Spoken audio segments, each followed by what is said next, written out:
پشت اونم باغ بود، جلو اونم باغ بود، اما در داشت به همون اون باغ بود، اتاق نداشت.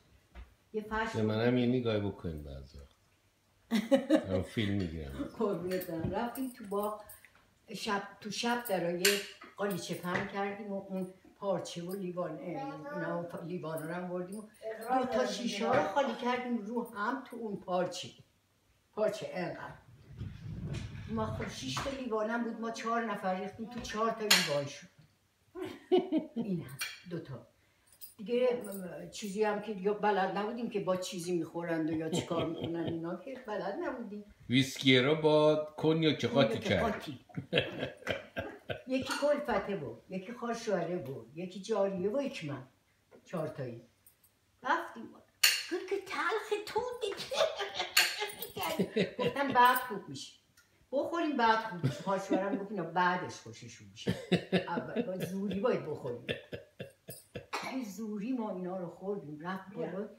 یه دفعه پوران گفت که من دارم میبینم این کار من دارم میبینم. افتادیم خانم، جنازه بستیم افتادیم. حالا تو باغ در داشت که جوری بود که پاها ما رو کسی از در باغ میمد میدید، اما بدنمون نمیدید. اینطوری که آز افتاده بودیم دیگه بیهوش شد.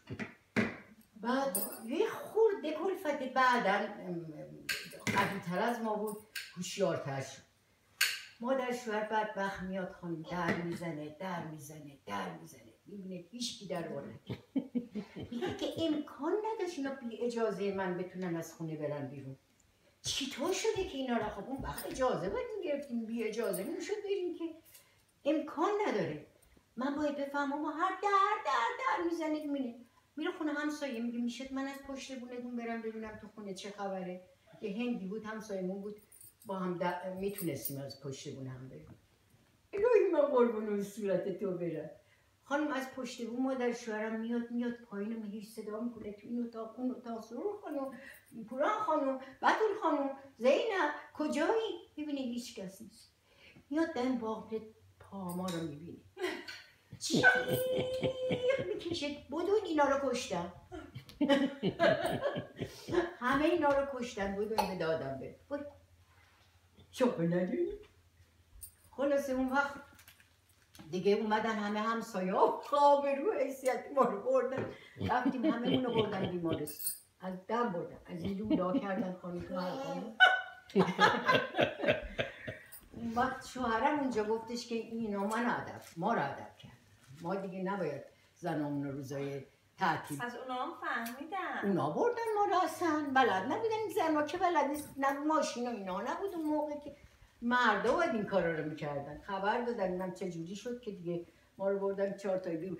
اما زینبی خودش انگار هوش اومده بود، برای اینکه من یادمه که وقتی ما از بیمارستان اومدیم میدوید دور خونه اون گفت جورابات گردی با زیر زانو.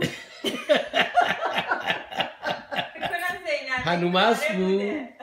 هنوز مست بود؟ نه این کار نبود بیچاره، از دهاتی بود چی سرش میشد. آره اون نبرده بودن به نظرم. شعر چی بود؟